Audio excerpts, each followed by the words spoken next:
Hello everyone, welcome back to the channel. In today's lecture, we will discuss one of the most important technologies in the history of mobile communication, GSM, which stands for Global System for Mobile Communication. GSM is a second-generation digital cellular communication technology that enabled reliable voice communication, SMS messaging, and global mobile connectivity. In this video, we will understand what GSM technology is, the architecture of GSM networks, important components like BTS, BSC, and MSC, how a GSM call is established, security features of GSM, and real-world applications including IoT and machine-to-machine communication. So let's begin. Introduction to GSM. GSM is a global digital cellular standard developed to provide a unified framework for mobile communication across different countries. Before GSM was introduced, many countries used analog communication systems, which were incompatible with each other. To solve this problem, the European Telecommunications Standards Institute, or ETSI, developed GSM during the 1980s. GSM introduced several important features, including digital voice communication, short message service, commonly known as SMS, SIM-based authentication and security, international roaming capability. The technology uses a combination of FDMA and TDMA techniques to efficiently utilize the available radio spectrum. GSM network architecture. The GSM network is divided into several functional subsystems. These subsystems work together to provide reliable communication between mobile users. The major components include mobile station or MS, base station subsystem or BSS, network switching subsystem or NSS, operation support system or OSS. Each subsystem performs specific tasks in managing communication, routing calls, and maintaining the network. Mobile station and base station subsystem. The mobile station refers to the device used by the subscriber. It consists of two main components. The first is the mobile equipment, which is the physical mobile handset containing radio transmitters and digital signal processing circuits. The second component is the SIM card, which stores subscriber information such as the international mobile subscriber identity, authentication keys, and network data. The base station subsystem is responsible for managing communication between the mobile device and the network. It includes two important elements.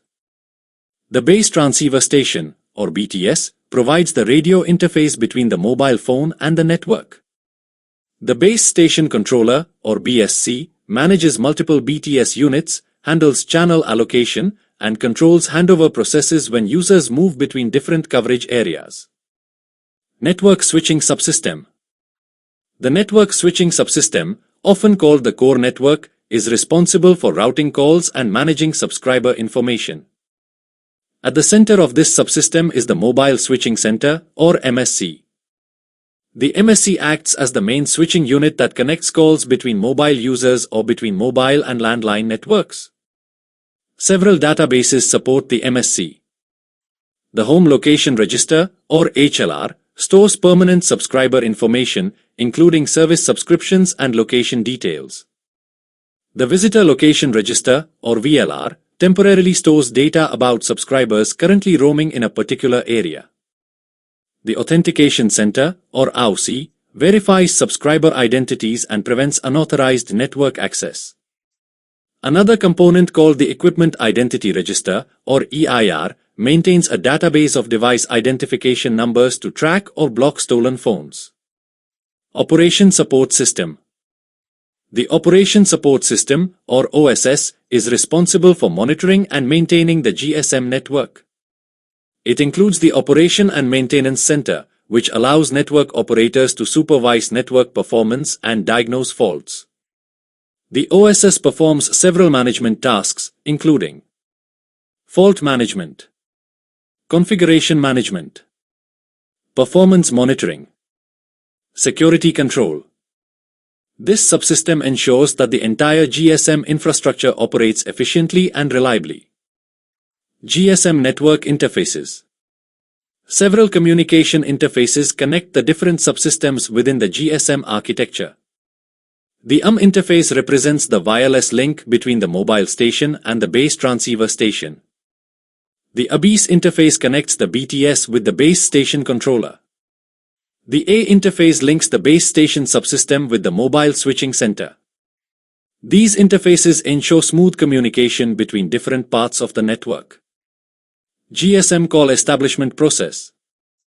Now let us understand how a GSM call is established.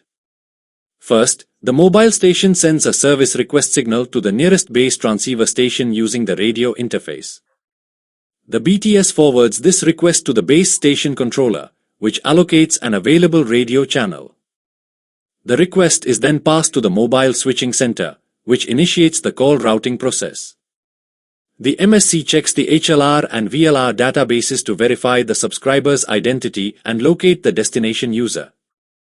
Once authentication is completed, the MSC establishes a communication path between the calling and receiving parties.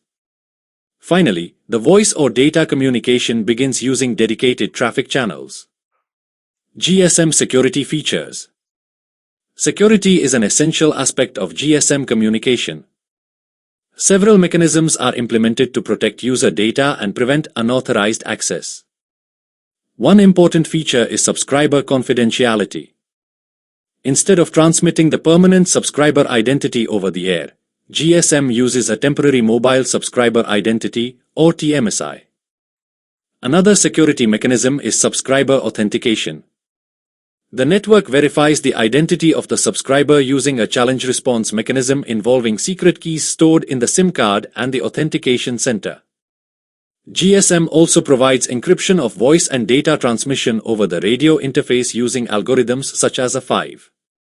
During authentication, a ciphering key is generated using algorithms such as A8, which helps secure communication. Applications of GSM. GSM technology has a wide range of applications. Its traditional services include digital voice communication, SMS messaging, and international roaming.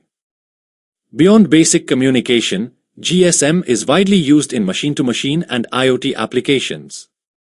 For example, GSM modules are used in smart energy meters, which transmit electricity consumption data remotely. They are also used in vehicle tracking systems, where GPS coordinates are transmitted through GSM networks. Other applications include industrial automation, remote monitoring systems, and telematics in vehicles. Because GSM networks are available worldwide, they provide reliable connectivity for many remote sensing systems.